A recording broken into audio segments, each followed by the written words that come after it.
La Terre, une planète unique, agitée et dynamique. Les continents se déplacent et se heurtent, des volcans entrent en éruption, des glaciers se forment et disparaissent, des forces titanesques constamment en action, laissant derrière elles une multitude de mystères géologiques. L'un des mystères se trouve ici, dans le Grand Canyon, en Arizona, où près d'1 milliard de tonnes de roches ont été façonnées par le fleuve Colorado. Le canyon ainsi formé pourrait contenir l'eau de toutes les rivières de la planète sans même atteindre la moitié de sa capacité. Depuis plus d'1 siècle, des scientifiques cherchent à savoir comment et quand s'est formé ce gigantesque abîme. Et aujourd'hui, des géologues mettent à jour de nouveaux indices témoignant de l'évolution constante des théories sur l'origine de la Terre.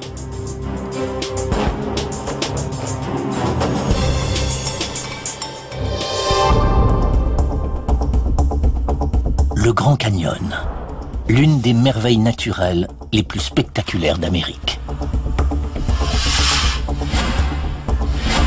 Une gorge pouvant atteindre 30 km de large, s'étendant sur 450 km de long et dépassant 1500 mètres de profondeur. Il est si vaste qu'on peut même l'apercevoir de l'espace.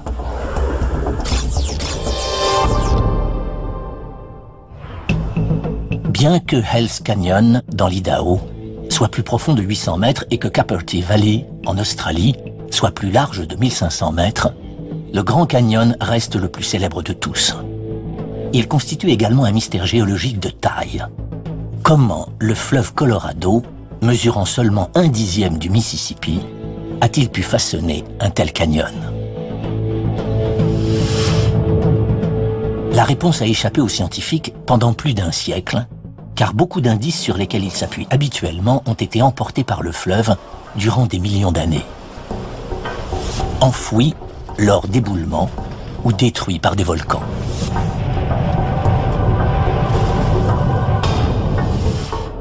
Nous devrions parfaitement comprendre comment s'est formé le Grand Canyon, mais nous avons perdu un nombre considérable d'indices. C'est comme vouloir démasquer un assassin lorsque toutes les preuves ont disparu. Donc le mieux à faire, c'est de réunir tous les indices dont nous disposons. Pourtant, lentement mais sûrement, cet emblème géologique livre ses plus vieux secrets. Les strates richement colorées du Grand Canyon offrent aux scientifiques l'un des témoignages géologiques les plus complets qui existent. Ce qu'il faut avant tout garder à l'esprit lorsqu'on évoque le Grand Canyon, c'est que les indices révélés par les roches sont vieux de plusieurs millions ou milliards d'années.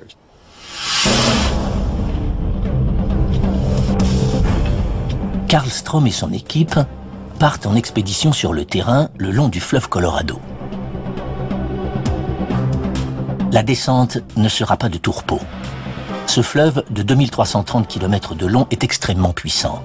Plus de 3 millions de mètres cubes d'eau dévalent son lit toutes les heures. Plus d'eau en 1 seconde que la consommation moyenne américaine en 1 année. Carl Strom veut en savoir plus sur la Terre qui se trouvait là avant même la formation du Grand Canyon. Pour cela, il doit identifier ses roches les plus anciennes. Il suit les traces du tout premier explorateur des lieux, John Wesley Powell.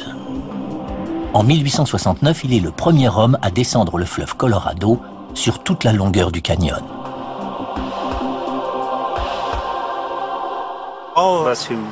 Nous autres géologues qui étudions le canyon, nous admirons tous beaucoup John Wesley Powell pour son exploration scientifique du Grand Canyon. Et nous continuons aujourd'hui de travailler sur les questions qu'il a soulevées. Parmi les découvertes de Powell, ces roches noires imposantes à la base du canyon. Nous sommes au bas du Grand Canyon, tout près du fleuve Colorado. John Wesley Powell appelait ces impressionnantes roches noires que vous voyez là, les affreuses roches noires, car elles rendaient la descente des rapides encore plus difficile. Mais pour nous qui nous intéressons à l'histoire primitive du Grand Canyon, ces roches sont une aubaine. À l'époque, Powell n'a aucun moyen de dater ces roches, aujourd'hui connues sous le nom de schistes de Vishnu. Tout ce qu'il peut déduire de leur apparence, c'est qu'elles avaient jadis dû être en fusion, profondément enfouies dans le sol. Karlstrom a un avantage. Des instruments modernes pouvant dater précisément les roches, en mesurant leur déclin radioactif. Et pour comprendre ce qui s'est passé ici dans des temps très anciens, il faut d'abord déterminer quand se sont formées ces roches. Ces roches datent d'il y a environ 1,7 milliard d'années, soit un peu moins de la moitié de l'âge de la Terre. Le Grand Canyon témoigne donc de presque 2 milliards d'années d'histoire de notre planète. Mais Karlstrom a besoin de plus d'informations. Et ces affreuses roches noires détiennent un autre indice essentiel quant à l'apparence de cette terre avant la formation du canyon. Elles peuvent non seulement lui révéler quand elles se sont formées, mais également à quelle profondeur exacte elles se trouvaient dans la croûte terrestre à ce moment-là. Ces minuscules pierres enchâssées dans la roche sont de véritables pierres précieuses, des grenats, qui se forment seulement sous une pression considérable, comme par exemple lorsque des couches sédimentaires sont écrasées par le poids de millions de tonnes de roches au-dessus d'elles. L'indice magique, ce sont les grenats. Ils nous permettent de comprendre d'où viennent toutes ces roches au-dessus de notre tête. En analysant la structure chimique du grenat, en particulier sa teneur en calcium, les chercheurs peuvent déterminer le poids des roches l'écrasant au moment de sa formation.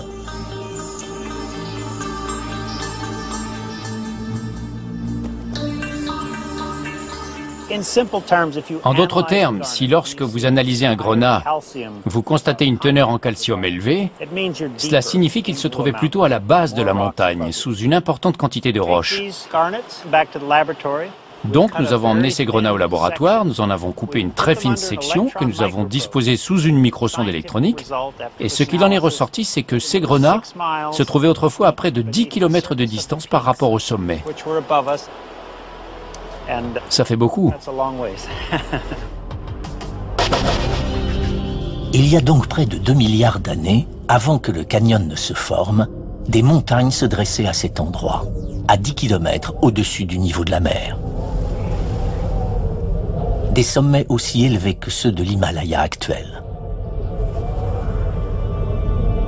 Durant les 500 millions d'années qui ont suivi, ces montagnes ont été usées par l'érosion. Au cours des millénaires, l'alternance de gel et de dégel a rongé la roche des montagnes. Le vent et l'eau ont balayé les débris vers les océans, laissant derrière eux une plaine plate et monotone, sans le moindre signe d'un canyon. Les géologues sont capables d'imaginer à quoi ressemblait ce lieu autrefois. En décryptant la structure de la roche, de quel type de roche il s'agit, quels fossiles la composent, ils peuvent, tels des enquêteurs, déterminer à quoi ressemblait cet endroit il y a plusieurs milliards d'années.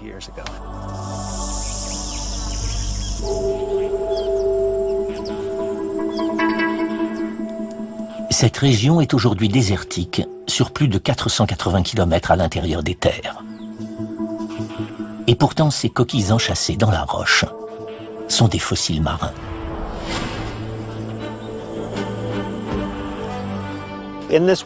Sur cette seule falaise, on peut trouver un grand nombre de coquilles fossiles semblables aux coquillages que l'on ramasse sur la plage.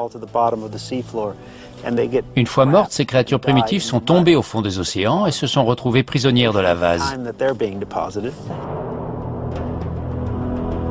De telles coquilles proviennent d'eaux tropicales peu profondes, d'une mer intérieure qui a surgi ici il y a un demi-milliard d'années, recouvrant cette plaine peu élevée. Mais cela ne s'est pas produit qu'une fois. Les différentes strates dans les parois du Grand Canyon révèlent à Karlstrom que pendant plusieurs centaines de millions d'années, cette terre a été submergée par les eaux. Non pas une, mais au moins 8 fois.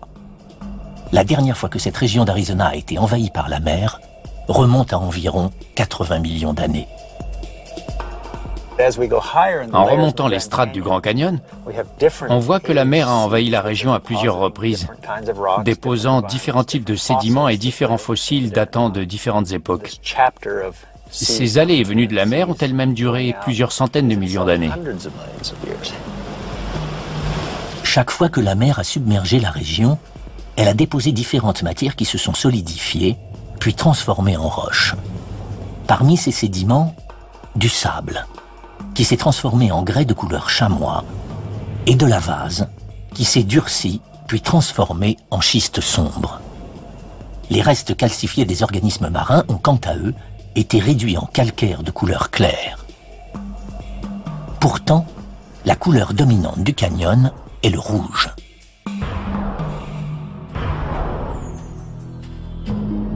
Cela vient du fer, emprisonné dans chacune des roches.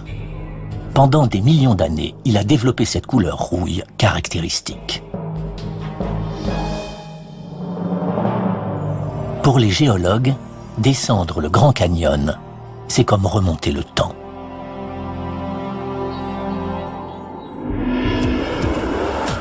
La teneur en calcium des grenats indique que des montagnes aussi hautes que l'Everest se dressaient à l'emplacement actuel du Grand Canyon il y a près de 2 milliards d'années.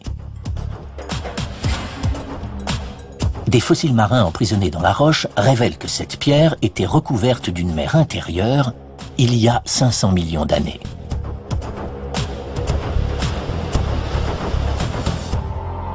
Les géologues doivent à présent découvrir quelles forces incroyables ont pu transformer cette région plate et ordinaire en une époustouflante merveille naturelle du monde.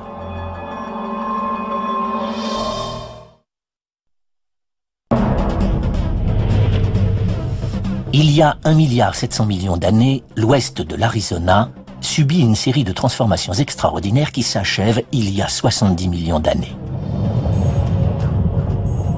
Les montagnes sont englouties par des mers préhistoriques, lesquelles se retirent finalement pour laisser place à une région plate et peu élevée, s'étirant à perte de vue. À cette époque, le splendide canyon n'existe pas encore. Mais au cours des 20 millions d'années suivantes, cette région va subir de nouveaux bouleversements qui donneront naissance à un haut plateau unique et laisseront entrevoir la formation du Grand Canyon.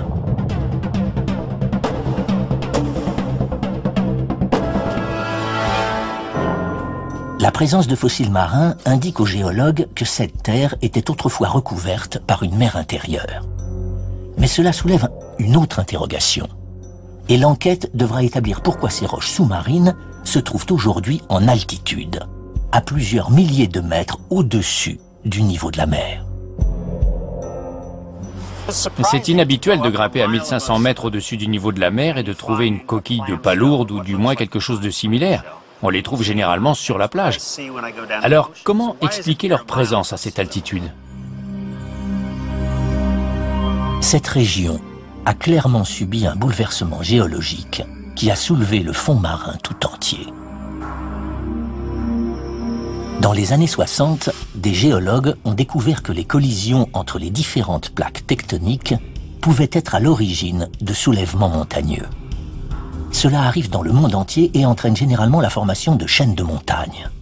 Mais ce soulèvement en Arizona est unique. Les différentes couches sédimentaires accumulées au niveau de la mer ont subi un important soulèvement durant l'orogénèse laramienne. Les roches ont été soulevées à haute altitude sans être inclinées de manière verticale. Les roches ainsi surélevées, comme par un ascenseur, forment un haut plateau. La mer se retire vers le nord-est.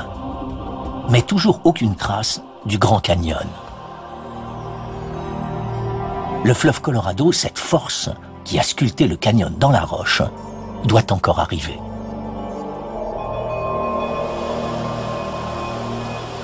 Dès la fin du 19e siècle, les tout premiers géologues sont favorables à l'idée que le Grand Canyon a été façonné par le fleuve Colorado. Le haut plateau est entouré de chaînes de montagnes encore plus élevées. De nouvelles rivières commencent à dévaler des sommets et à traverser le plateau. Il est essentiel pour l'enquête d'établir quand le fleuve Colorado en particulier est apparu. Car c'est seulement à ce moment-là qu'il a pu commencer à creuser le canyon. Il y a encore quelques dizaines d'années, certains géologues croyaient que cet ancien lit de rivière, l'Indu Canyon, apportait la réponse à leurs questions. D'après eux, la formation de l'Indu Canyon, il y a 50 millions d'années, marquait l'arrivée du fleuve Colorado et la naissance du Grand Canyon. Mais en 1969, la découverte de ces galets va ébranler tout ce qu'ils croyaient savoir sur le canyon. La formation du Grand Canyon est finalement beaucoup plus complexe que ce que l'on croyait. Les premiers géologues pensaient qu'elle s'expliquait simplement, mais on se rend compte qu'elle est finalement plus compliquée que ça. C'est comme résoudre une enquête. On commence avec quelques indices, on les recoupe avec d'autres et on a finalement la satisfaction de résoudre l'enquête avant les autres. Résoudre l'enquête avant les autres, c'est ce que fait Young en 1969, à l'âge de 24 ans, alors qu'il est étudiant de 3e cycle en géologie à l'Université de Washington. Ses professeurs l'ont envoyé étudier l'Indu Canyon.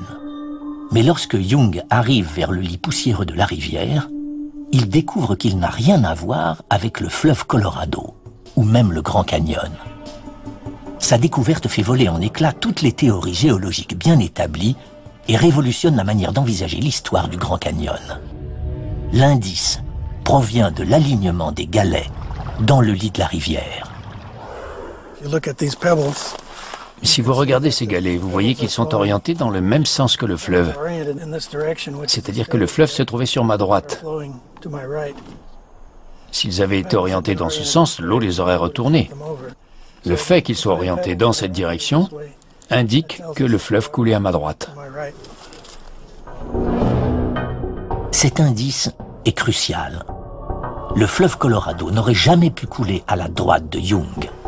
Il a toujours coulé dans la direction opposée, vers l'océan Pacifique. La rivière qui coulait là, il y a 50 millions d'années, n'était donc pas le Colorado, et elle n'a pas creusé le Grand Canyon. La découverte de Young signifie que les scientifiques doivent repenser toutes leurs théories quant à l'arrivée du fleuve Colorado sur le plateau et à l'âge du Grand Canyon. Ils commencent à étudier des indices sur un autre site, plus récent. Voici Moody Creek, près du lac Mead, en Arizona, à quelques kilomètres seulement en aval de l'endroit où le Colorado quitte aujourd'hui le Grand Canyon. La roche prouve que ce lieu était jadis recouvert par un immense lac d'eau douce. Muddy Creek est recouverte de calcaire. Cette roche s'est formée au fond d'un lac d'eau douce. L'eau devait être claire et peuplée de plantes et d'animaux. Ces derniers, en mourant, ont coulé au fond du lac. Le carbonate de calcium présent dans leur coquille s'est transformé en calcaire, formant ainsi cette roche. Le calcaire provient des restes calcifiés de créatures peuplant autrefois ce lac. Puis, il y a 5 500 000 ans, elles ont toutes disparu.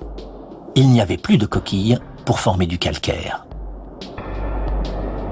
En fait, ces créatures sont mortes il y a 5 500 000 ans, au moment précis où est arrivé le fleuve Colorado, transportant avec lui des tas de débris et de sédiments rocheux provenant du Grand Canyon, alors tout jeune. L'eau devait être sale et boueuse. Et le calcaire ne se forme jamais dans une eau sale et boueuse. C'est incompatible. Les animaux et les plantes ne peuvent survivre dans une eau trouble pleine de vase. La mort de ce lac fournit donc aux géologues une date précise quant à l'arrivée du fleuve Colorado en Arizona et au début de son travail d'excavation. Le Grand Canyon est apparu il y a seulement 5 500 000 ans. L'enquête a atteint une étape décisive. Elle a pu établir l'âge du canyon.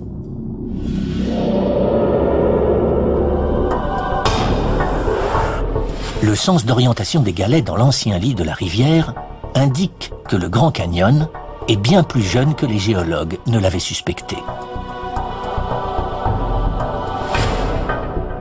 Le calcaire découvert à Moody Creek révèle la date à laquelle le fleuve Colorado est arrivé sur le plateau et l'âge véritable du canyon, 5 500 000 ans. Les géologues ont à présent un nouveau mystère à résoudre. Pourquoi le Colorado a-t-il pris le chemin qu'il a pris il y a 5 500 000 ans? Et pourquoi a-t-il creusé un canyon aussi gigantesque?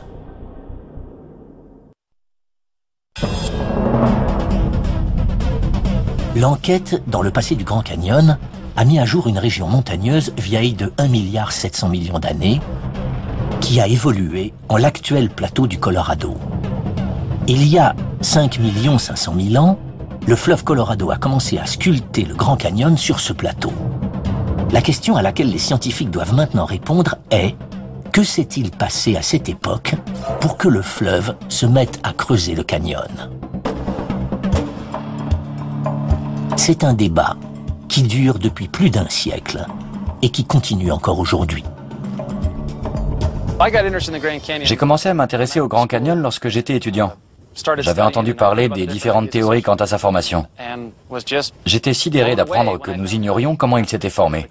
Il m'a paru incroyable qu'un emblème national tel que le Grand Canyon garde ainsi ses secrets.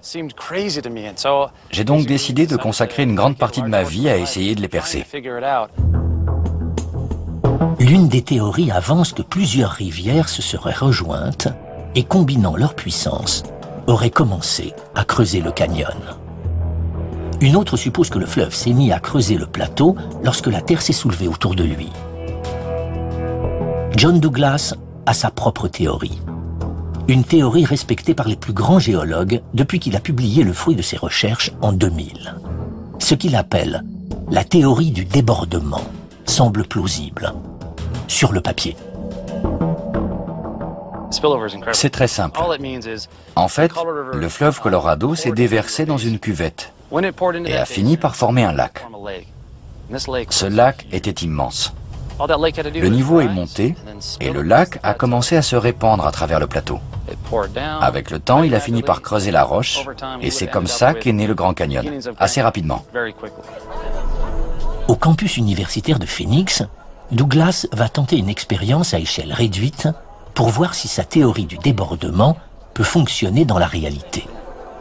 Il recrée le plateau du Colorado en modelant d'énormes quantités de terre. Les robinets qui coulent représentent le fleuve Colorado en train de se déverser dans le lac. Notre lac immense s'est formé. Le niveau monte, il s'apprête à déborder. Un petit filet d'eau commence à se répandre sur le plateau. Comme ça, il n'a l'air de rien, mais avec le temps, en dévalant le flanc raide de la montagne, il va gagner en puissance. Il va commencer à creuser la roche, formant des chutes d'eau qui vont la fragiliser en amont.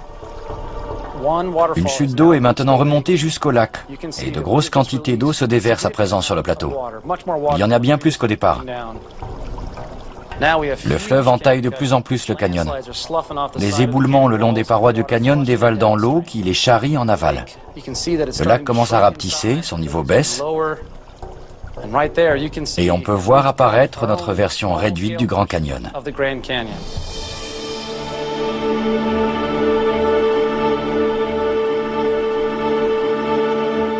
L'expérience de Douglas prouve que la théorie du débordement fonctionne, à échelle réduite. Il doit à présent réunir des indices prouvant que la même chose aurait pu se produire à une échelle infiniment plus grande. Il part donc à la recherche d'un lac suffisamment grand et suffisamment vieux pour être à l'origine du débordement. Il a un suspect en tête. Cette terre, située à 160 km à l'est du Grand Canyon, était autrefois recouverte par le lac Bidaochi. Et un indice sur l'ancien lit du lac indique qu'il était très profond. Cette argile verte prouve que le lac était profond. Il y avait donc bien un lac suffisamment grand ici pour déborder et creuser le Grand Canyon.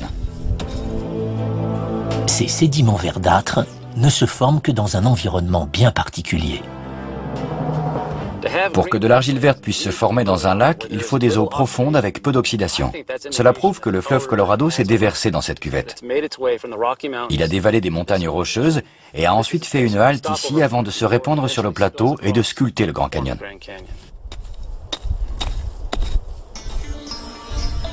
Maintenant qu'il a établi la profondeur du lac, Douglas doit déterminer quelle surface il couvrait autrefois.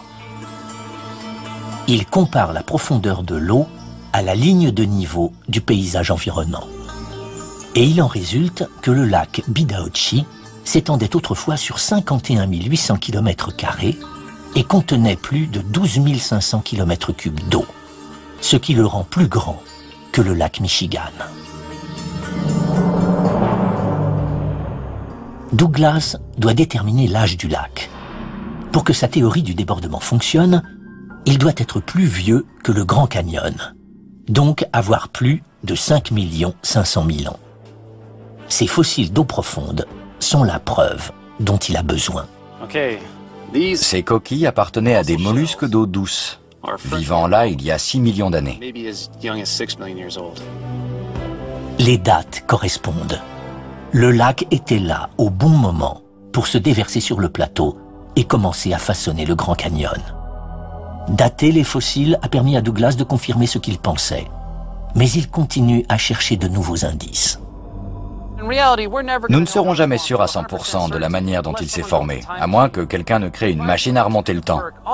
En effectuant ce genre de travail, on essaie simplement de confirmer ce que l'on sait déjà, d'accumuler des preuves. Accumuler des preuves, c'est précisément ce que fait Joel Pederson. Il utilise les technologies les plus récentes pour déterminer la vitesse à laquelle a été creusé le Grand Canyon. Il a trouvé les indices dont il avait besoin ici, à l'entrée du canyon. La présence de tous ces graviers à Lee's Ferry nous permet de savoir où se trouvait autrefois le fleuve et le chemin qu'il a emprunté lorsqu'il a creusé le canyon. Au milieu des graviers, on aperçoit parfois ces grosses lentilles de sable. On peut se servir de ce sable pour dater précisément ces sédiments. En creusant le canyon, le fleuve Colorado a déposé à cet endroit de plus en plus de graviers et de débris sableux. De nouvelles couches sédimentaires sont venues recouvrir les anciennes sur plusieurs millions d'années. Mais les géologues disposent aujourd'hui d'instruments leur permettant de mesurer l'impact de la lumière sur chaque atome de sable. Ils peuvent ainsi déterminer précisément à quel moment chaque couche de sable a été recouverte par les sédiments et privée de lumière. Pour que le résultat soit précis, il est essentiel que l'échantillon de sable ne soit pas exposé à la lumière. À l'aide d'un marteau, je vais taper sur ce tube métallique pour l'enfoncer dans le sable et recueillir un échantillon. Le sable restera ainsi à l'abri de la lumière. Nous l'emmènerons ensuite au laboratoire afin d'étudier, toujours dans la pénombre, ses propriétés optiques et de pouvoir ainsi le dater précisément. Ça nous permettra de savoir à quel moment le fleuve a atteint cet endroit.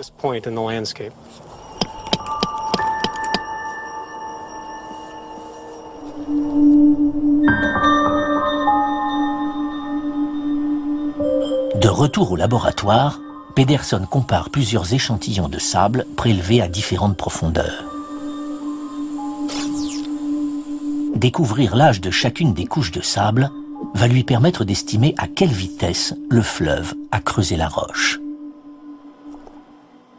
Grâce à ce dernier demi-million d'années d'histoire à Lee's Ferry, à nos datations absolues et aux informations que nous avons accumulées, nous savons que le fleuve a creusé le canyon à une vitesse d'environ 300 mètres par million d'années. Soit environ 30 cm par millénaire, ou près de 3 cm par siècle. Le Grand Canyon, profond de 1600 mètres, pourrait donc avoir été creusé en à peine plus de 5 millions d'années. C'est-à-dire en un clin d'œil, aux yeux des géologues. L'enquête rassemble des indices pouvant expliquer la formation du Grand Canyon. Des dépôts d'argile verte étayent la thèse de l'existence d'un lac suffisamment grand pour déborder et déclencher la formation du canyon. Des fossiles d'eau profonde prouvent que le lac existait il y a 6 millions d'années, le temps qu'il faut pour se répandre sur le plateau et creuser le canyon. Mais déterminer la manière dont le fleuve a commencé à sculpter le canyon fait partie de l'enquête. Le Grand Canyon est l'une des gorges les plus vastes et les plus profondes du monde entier. Et pour découvrir comment il a atteint une telle superficie, les géologues devront se pencher sur certaines caractéristiques parmi les plus spectaculaires et les plus dangereuses du canyon.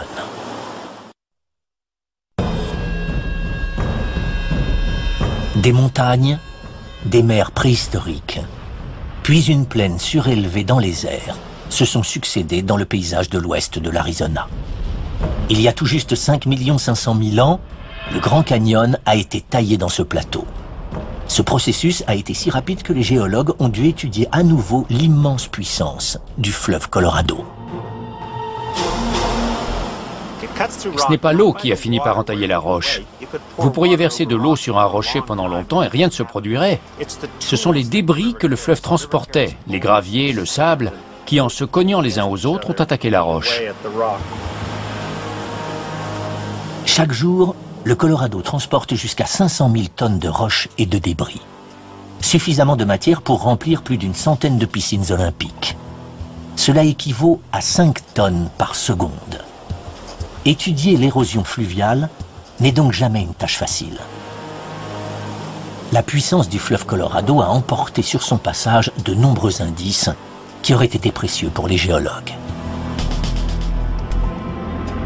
Ils en cherchent donc dans les centaines de rapides qui perturbent le cours du fleuve. Ces rapides tourbillonnants se forment lorsqu'une crue subite entraîne avec elle les rochers de canyons secondaires. Le fleuve doit concentrer beaucoup d'énergie à ces endroits-là pour passer les rochers qui roulent dans l'eau.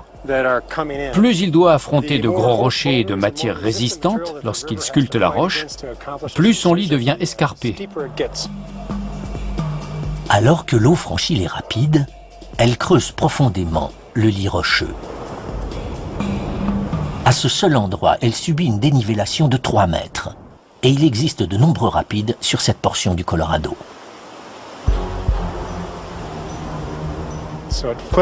Si vous mettez tous ces rapides les uns à la suite des autres, vous pouvez imaginer à quel point le lit du fleuve traversant le Grand Canyon est escarpé. La pesanteur et quelques notions de physique permettent d'expliquer comment le Colorado a pu sculpter une telle quantité de roches si rapidement. Il y a 5 500 000 ans, le fleuve Colorado dévale la pente abrupte du plateau qui a été soulevé de plusieurs mètres au-dessus du niveau de la mer. Le fleuve dévale à toute vitesse cette pente escarpée, charriant avec lui des débris rocheux. Une brèche se forme alors, creusant un peu plus la roche du plateau. La puissance de ce fleuve pour entailler la roche, tout en dévalant cet tapis, devait être considérable. Le Colorado creusait rapidement son lit pendant que la brèche entaillait un peu plus la roche en amont. Un peu comme une chute d'eau qui se serait étendue sur toute la longueur du fleuve sur plusieurs millions d'années. C'est cet à-pic entre le plateau du Colorado et la terre en dessous qui est à l'origine de l'incroyable pouvoir érosif du Colorado. Le fleuve prend sa source dans les montagnes rocheuses dans l'état du Colorado. Il subit une dénivellation de 2 mètres pour chaque kilomètre parcouru. Au contraire, le Mississippi, un fleuve déplaçant 10 fois plus d'eau que le Colorado, serpente à travers une région plate. Sans aucune pente escarpée à dévaler, il est incapable de creuser un canyon. Mais le Grand Canyon n'est pas seulement escarpé, il est également très large.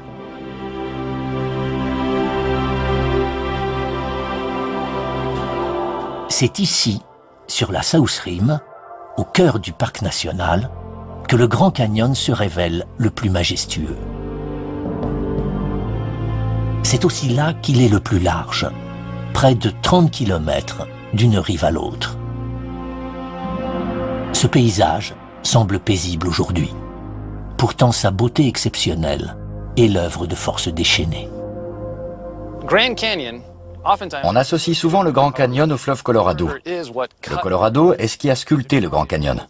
Il a formé la brèche initiale, qui a ensuite permis au fleuve de creuser son lit. Mais ce qui rend le Grand Canyon si majestueux, c'est son étendue et les sublimes strates colorées qu'il compose. Et cela n'est pas uniquement lié au fleuve Colorado. Cette roche est battue par les pluies. La pluie s'infiltre dans les parois et érode la roche. Et comme ce paysage est très abrupt, la pesanteur va agir sur cette matière et la charrier dans le fleuve. Ce processus ne cesse de se répéter et permet au canyon de s'élargir un peu plus chaque jour. On peut observer au loin des éboulements sur la partie noire de la roche. Ces chutes de pierre prouvent que le canyon est bien en train de s'élargir. La chute de ces pierres n'est pas progressive. C'est un processus d'érosion d'une grande violence. Très peu de gens verront le Grand Canyon véritablement changer. J'ai moi-même passé plusieurs nuits ici et je n'ai dû entendre qu'une ou deux pierres tomber. Mais le changement se produira, et lorsqu'il se produira, il sera très rapide. Si des éboulements se produisent, c'est parce que des couches sédimentaires dures ou tendres se succèdent les unes aux autres pour former les parois du canyon. Les plus dures sont constituées de calcaire et de grès. Ces roches ne s'érodent pas facilement. Dessous, le schiste argileux, plus tendre, est constitué de boue qui se gonfle d'eau lorsqu'il pleut, provoquant son effritement. Ces roches sédimentaires plus friables s'érodent et fragilisent les roches plus résistantes du dessus, ce qui va provoquer des éboulements spectaculaires et élargir encore un peu plus le canyon.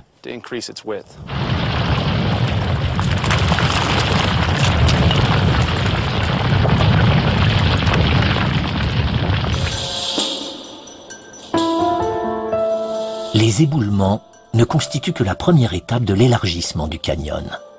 Et sans l'aide d'un complice, le canyon serait entièrement rempli de débris. Sans le fleuve Colorado, le Grand Canyon ne serait pas aussi large.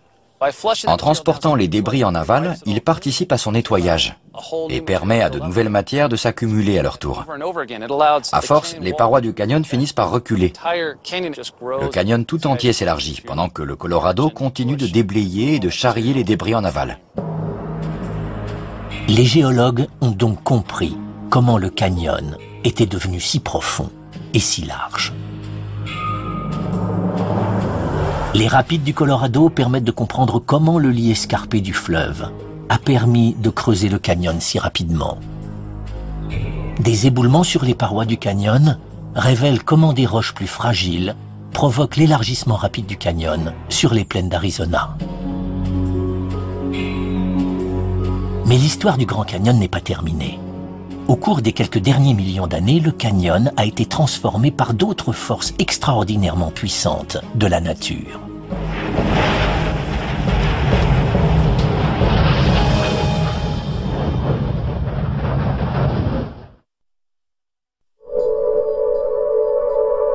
Les géologues ont établi qu'en l'espace d'1,7 milliard d'années, le Grand Canyon avait surgi de montagnes primitives et de mers préhistoriques pour devenir l'un des emblèmes géologiques des États-Unis.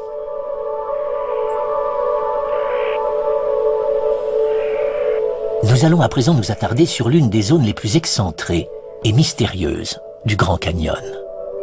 Une série de petites montagnes coniques borde le canyon et des coulées de roches noires dévalent de chaque sommet. Elles datent d'une ère exceptionnelle, il y a 725 000 ans. À l'époque, la paix du Grand Canyon était troublée par des volcans.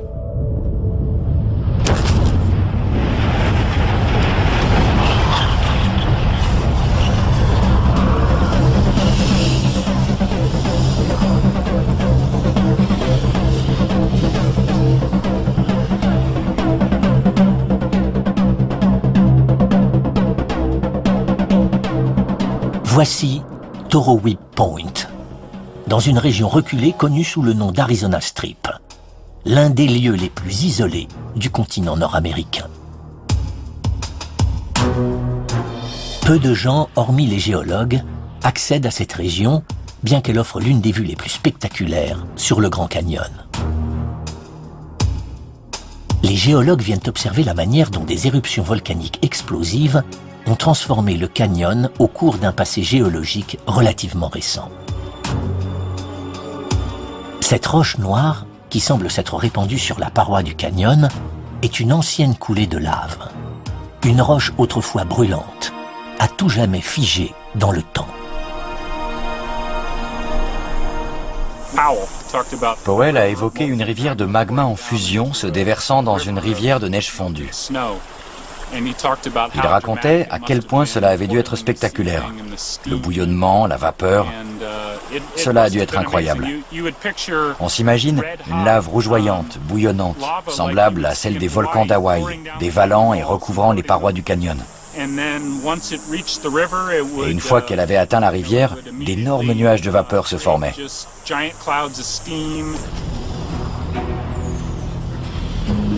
Ces immenses coulées de lave, jaillissant d'une centaine de cônes volcaniques, auront un effet dramatique sur le fleuve Colorado coulant en contrebas. Selon Ryan Crowe, à au moins 8 occasions, ces éruptions ont formé de gigantesques barrages de lave, bloquant totalement le cours du fleuve. Derrière moi, vous pouvez apercevoir une des nombreuses coulées basaltiques. Ce sont les vestiges des coulées de lave qui ont dévalé le canyon, le remplissant partiellement. Plus tard, le fleuve Colorado emportera quasiment tout sur son passage. Les barrages de lave réussiront donc à stopper le puissant Colorado pour un temps.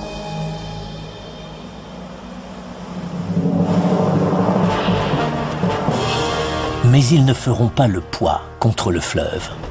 La pression des eaux retenues par les barrages de lave s'accumulant, elle finira par les faire céder.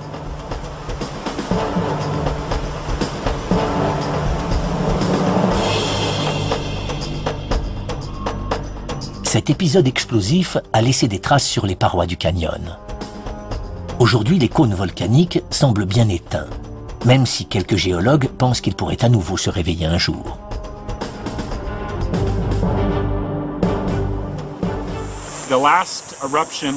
La dernière éruption avec coulée de lave dans le Grand Canyon remonte à environ 100 000 ans. Une autre éruption semble également avoir eu lieu vers le sommet, mais sans atteindre le Grand Canyon, il y a 1000 ans.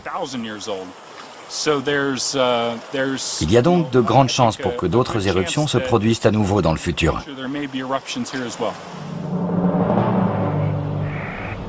L'avenir du Grand Canyon reste à écrire, mais les géologues connaissent aujourd'hui son passé. Le calcium contenu dans les grenats découverts à la base du canyon révèle que la région était à l'origine une immense chaîne de montagnes. Les roches calcaires prouvent que le canyon s'est formé il y a seulement 5 500 000 ans. L'argile verte, qui ne se forme qu'en eau profonde, témoigne qu'un lac plus grand que le lac Michigan aurait pu être à l'origine de la formation du canyon. Enfin, les éboulements le long des parois escarpées du canyon permettent de comprendre comment le canyon a acquis sa forme actuelle. Les géologues étudient le Grand Canyon depuis le milieu du 19e siècle. Pourtant, même après 150 ans de recherche, l'histoire est loin d'être terminée. Le paysage évolue encore. Son histoire géologique n'est pas finie. Il y aura d'autres interrogations passionnantes. L'histoire va continuer d'évoluer et les scientifiques continueront à travailler ici. Le Grand Canyon est un phénomène géologique dynamique. Un lieu où les forces colossales et explosives qui agitent la croûte terrestre affrontent le pouvoir inexorable de l'eau. Le résultat ? Une merveille naturelle dont les parois témoignent de presque 2 milliards d'années d'histoire d'une planète au passé géologique agité.